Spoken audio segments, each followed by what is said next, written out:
The quarantine fiasco, which I think stands alongside the testing fiasco, to me feels like a point that's worthy of focus because it seems more fixable. The testing thing, we obviously screwed that up royally as a country. They are trying to scale it up. A lot of effort is going into that. It's still going to take a long time, and it will hamper our efforts until we've got it in place.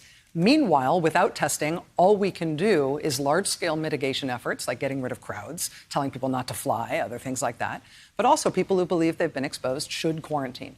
Would clear federal standards on how to quarantine and under what circumstances help?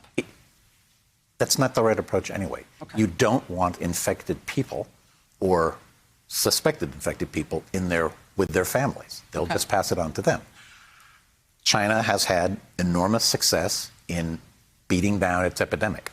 We don't know what's going to happen when China tries to reopen its economy and let people go back to the factories and back to the subways and back to offices and restaurants and everything else. We don't know what's going to happen, and they're going to do it in a very slow, graduated way, but they have been in lockdown all this time.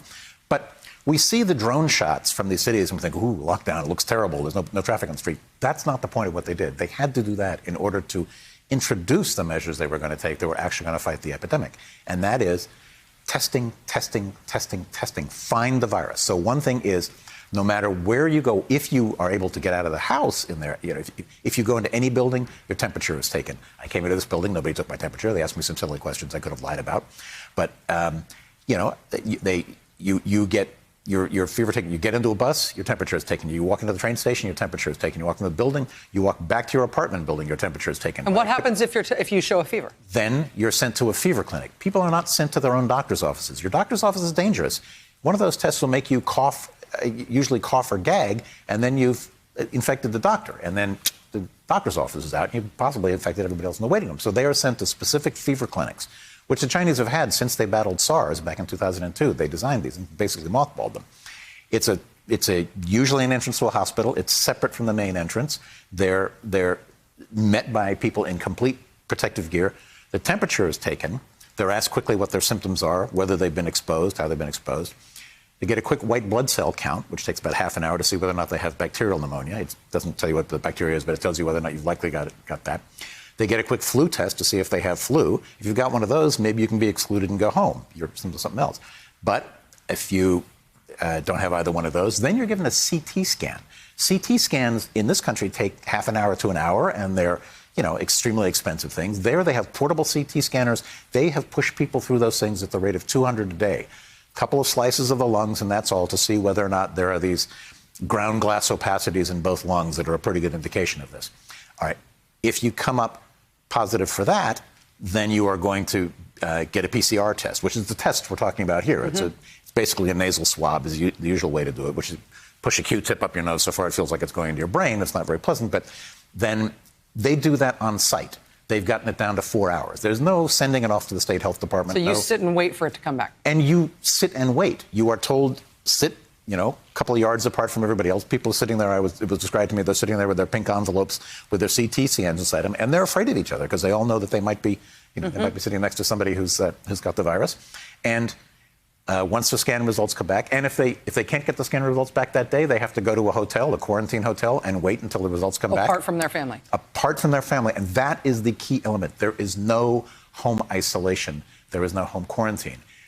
75 to 80% of the transmission in China was in family clusters. What would make the news was things like, oh my God, it's in the prisons. Oh my God, it's in Parliament, or whatever. It wasn't in Parliament there, but you'd hear these kind of, but 75 to 80% of it was inside the family. And they knew they had to stop that if they were going to stop the disease.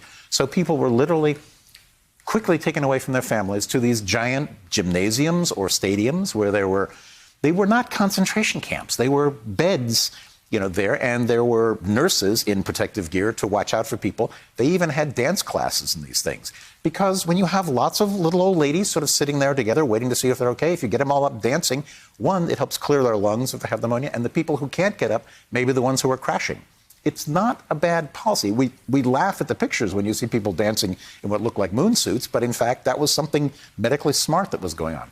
If people actually need to be hospitalized, the people who don't need to be hospitalized, who are ones in the so-called 80% of mild cases, I'm sorry I ever used that expression when I wrote that first article, because mild, when you look carefully at the study, is everything from almost no symptoms to pneumonia, but doesn't need oxygen, doesn't need hospitalization. Wow. Now, I've had pneumonia. I've had walking pneumonia. That was not like having a mild cold. That was serious. I had it about 2 weeks different from when Hillary Clinton got it. You saw her collapse on the street. She had to be carried into her van when she collapsed. I was standing on third base playing softball with some friends and thought, I'm going to collapse here.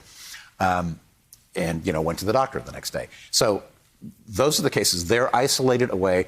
They're hospitalized. People actually sort of move through the system. Suspect cases, mild to moderate cases, and hospitalized, severe, and critical cases who are actually in hospitals. And the crucial thing about that system is break the chains of transmission and also do what you can to keep the hospitals from getting overwhelmed. Because when the hospitals get overwhelmed, you have to say, okay, she lives, but he dies, and he dies, or whatever. She's young and has kids. We'll save her. Grandmother, goodbye. Those are the choices they are making in northern Italy right now, and they're going to be making them all over Italy pretty soon. And we will, too. Donald McNeil, science and health reporter for the New York Times. People are going to clip this and send it to their local health department for having you describe this because of the distance between what you're describing and what we're doing and what we're preparing for. But thank you. Donald McNeil, reporter for the New York Times. Thank you for being here. Thank you. Appreciate it.